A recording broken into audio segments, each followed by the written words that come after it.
Hello, welcome to another episode of Wrestle Talk with Jimbo. Tonight we're going to be covering this week's ECW and this week's TNA Impact.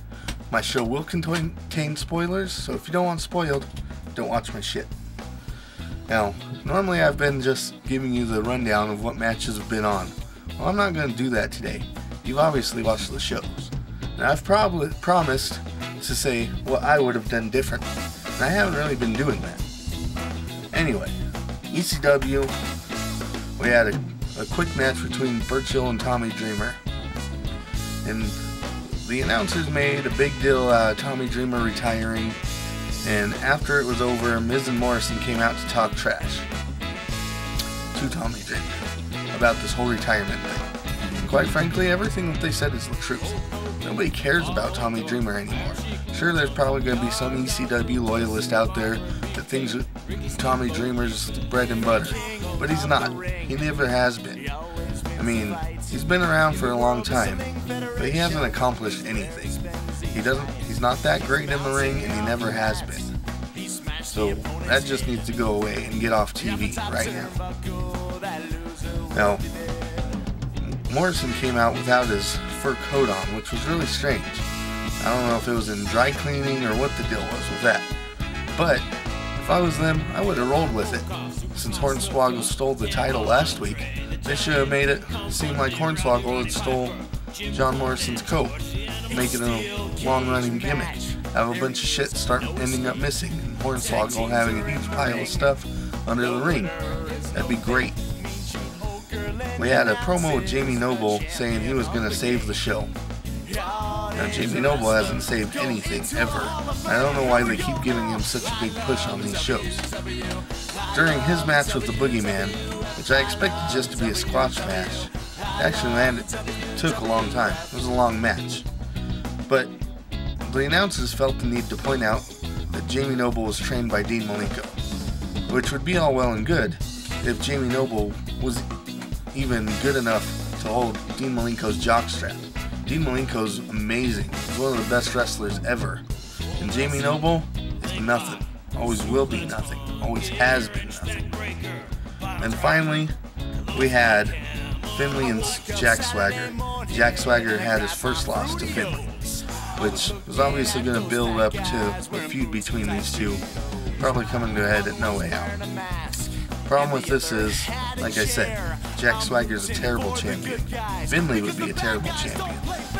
Jack Swagger is just a drunk goon, looks like your standard stereotypical college jock, and he's not that great in the ring. He's slow as hell. And Finlay, he's been around the block. He's just like Tommy Dreamer, needs to just give it up and go away.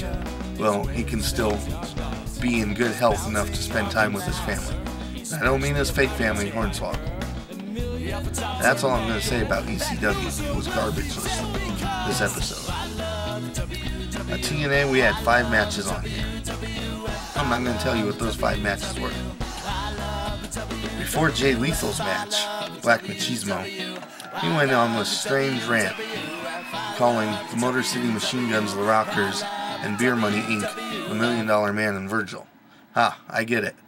Beer Money Inc., Money Inc. Yeah, funny. No, it wasn't funny. I mean, it seems like he's just watching old videotapes of Savage now and directly quoting him. This is just ridiculous. Now, his partner, Consequences Creed, he's got a terrible gimmick. I mean, I get it. He's supposed to be like Apollo Creed from the Rockies movies. But anytime I hear Consequences Creed, it makes me think of Waylon Mercy, Dangerous Dan Spivey's gimmick in the WWE for a while. Why? Just because it's got that stupid name with it. Speaking of stupid names, we got the debut of Brutus Magnus today.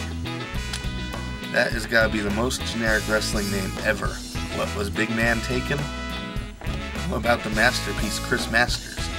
Oh yeah, but Brutus Magnus, who was a gladiator on the European version of American Gladiators, was having one gladiator not good enough, and this one's even worse because he's actually calling himself the Modern Gladiator, and he came out wearing his little gladiator skirt. I mean, what's next? Spartan helmet and the shield? Yeah. Anyway, we also had a match with the Fighting Ref. This whole idea is retarded. Either you're a wrestler or you're not. We don't need fighting refs. The last great ref has left when Earl Hebner jumped ship to TNA. And I mean that in the most loving way. Earl, you were great in the WWE. In TNA, that was just retarded of you. Should just gave up. Then we had Kurt Angle and Sting fighting, leading into the Against All Odds pay-per-view this Sunday.